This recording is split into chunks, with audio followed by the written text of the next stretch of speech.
You're welcome to Ringside, Riffs by and this Cortes. We're just gonna jump into what we're seeing right now in the WWE, the way that it continues to see.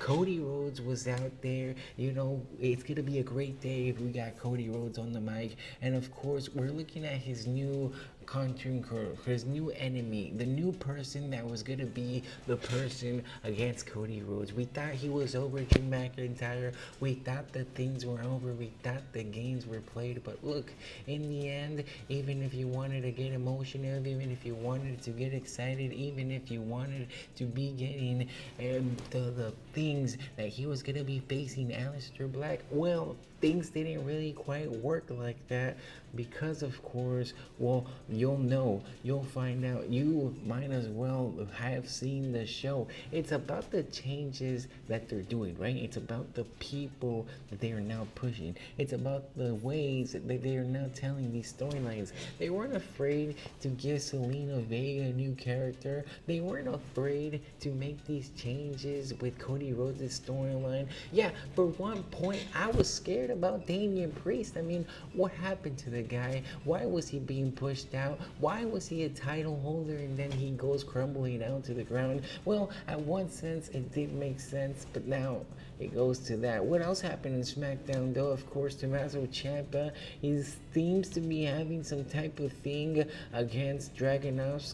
And is he going to take the title away? It's hard to say. Is he going to be the one to dethrone him? I really doubt it. Now, a lot of things, the U.S. Open Challenge, it's a great form to give it more prestige. Of course, the matches have to mean something, and that's kind of why I didn't really like this one with Johnny Gargano, because, yeah, it's going to be a banger. It's going to be Johnny Gargano against Elijah Dragunov, but it's not going to really be what it was meant to have to be. It's going to be supposedly an open challenge. You give the challenges to the good guys. You give the challenges over to the bad guys. It doesn't really matter who it was supposed to be. It's supposed to be a defending title. Now, we do have this John Cena retirement. We have this draft thing going. We have Sami Zayn being super upset with the MFTs. I mean, they just keep putting Sami Zayn and these things over with, of course, the Solo Sikoa, with, of course, the Tribal Chief family,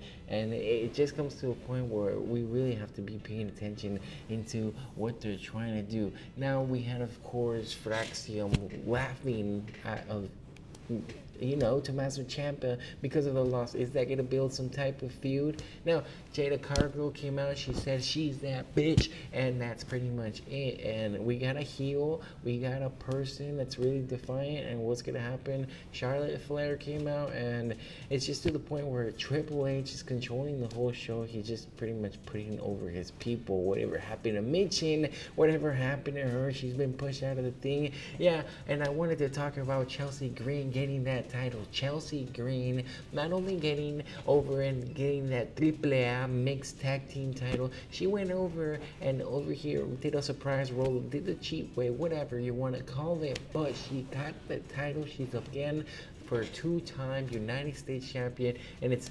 actually makes sense because her gimmick is right there. Everybody supports her in that sense, and it should just be played out because they're not doing anything with Julia. I mean, for the fact she didn't even have to defend her title, she never did anything. But we had, of course, Nia Jackson against Charlotte Flair, and Nia Jax, she's done an amazing job of always just putting on a performance. Now we got Lash Legend coming out here, but we got John Cena's retirement tour. There's a few things that come up, but please, they can't be yeet. We got a surprise person. Oh my God, who is LA Knight gonna face? At one point, I'm like, does it even matter? Because I hope LA Knight doesn't have to lose. Now, Nia Jax continues to build up this tag team in the sense that she does need someone always with her to be crowned as a title. Now, to the point where Julia, what are we going to do with Julia? Because now she doesn't have the title. When she had the title, she didn't really do anything. And of course, Chelsea Green and everything like that, she's going to overcome with the storylines. Nathan Page at NXT. I mean, the whole fact of the matter is that it actually makes sense. It actually connects it, and it actually puts it all full circle as how it should be. be. But one point is clear. I mean, we have whatever will be happening with Chelsea Green, but what will be happening with Julia? I mean, is she just gonna break up from the lawyer? Is she just gonna like go over for another title? I mean, I really feel like that opportunity was lost for the beautiful Madness to have been in NXT, have been so impressive, have been having her own thing, and then they just partnered her up and made her pretty much non-existent as a title holder. Now we got, of course, Solo Sikoa, my guy, the guy who deserves a bit more respect, deserves a bit more of what he has been getting. And to the point, I'm asking myself, why is it that Solo Sikoa is now running these MFTs? He better be winning. He better be winning those titles. He better be winning some things. He better be winning a bunch of more credibility. The Kabuki Warriors put this on their YouTube channel. It was a fun little experiment where they're pretty much blinding over on Alexa Bliss, and that was great. But yeah, the MFTs had to pretty much dominate. They did. They continue to show. I mean, fear is what we have. But what are they cooking it for? What are we gonna be building? Are we gonna be building some type of war games? Because that's coming up, and I really haven't heard anything. I really haven't understood what exactly we're gonna be doing with war games. Where exactly are we heading with those games? We've seen a few things, a few changes, a few implementations of what could be happening, but at the same time, we're at war. I mean, we have the MFTs, they're building them up. The Wyatt Six, that's what I heard. Is that gonna be a war games? Let me know in the comments. Let me know what you're thinking. Now, The Miz deserves more respect. The guy, Grand Slam champion, the guy who deserves that respect is The Miz. And for the matter of fact, for some reason, I believe he's going to lose. I mean, they keep on pushing Jey Uso, so I don't really know what they're going to be doing now. Drew McIntyre claymoring the ref. I mean, that was beautiful. That was great. That was awesome.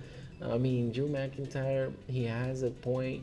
Everything has been against him. He's gonna break Cody Rhodes. Hopefully, he makes Cody Rhodes turn heel in the sense where he likes to play dirty now. He's not gonna be able to trust anybody. He's always gonna go the extra distance. It's one of the point where we got to see Damian Priest come out, and he's had his feud with Drew McIntyre. He has his feud with Aleister Black, and it's like another congregation of people that they're interesting, but I feel like they need a bit more respect because they get lackluster and they're just trying to get a bit more creative so that Cody Rhodes' reign doesn't get stale. But Drew McIntyre, he deserves more respect. Damian Priest deserves more respect. We got all these superstars pretty much not getting the enough attention that they should be deserving, and yet they're not getting that respect. Well, we'll see what happens, of course, how they're going to be building this up, because the next things we have in store is what's going to be cooking, what's going to be there at War Games, what's going to be pretty much for that Thanksgiving feast. It's going to be an important one. And then we got the retirement tour. We got a lot of things cooking, maybe in the different directions. Maybe it's all about John Cena right now. Maybe it's not about the WWE superstars because some of them are going on vacation. But we are looking at what will be happening. It is an interesting point of view of what we saw on SmackDown. It is an interesting thing on how they have shown these type of changes, how they have shown that they are not afraid to do some changes, that they are not afraid to come over and implement new ideas, to implement new changes, new strategies to the way that they're storytelling us. We had Aleister Black, who pretty much, I thought he was lost, right? He came in, had his little thing with Carmelo Hayes, then he came over and had his feud with Damian Priest, and I really thought they were just gonna keep it at mid-level, but for some reason, boom, now he's going off against Cody Rhodes. Well, changes are good, and the changes that we have seen right now are definitely a fraction of what we'll be seeing for 2026. So, of course, thank you for watching.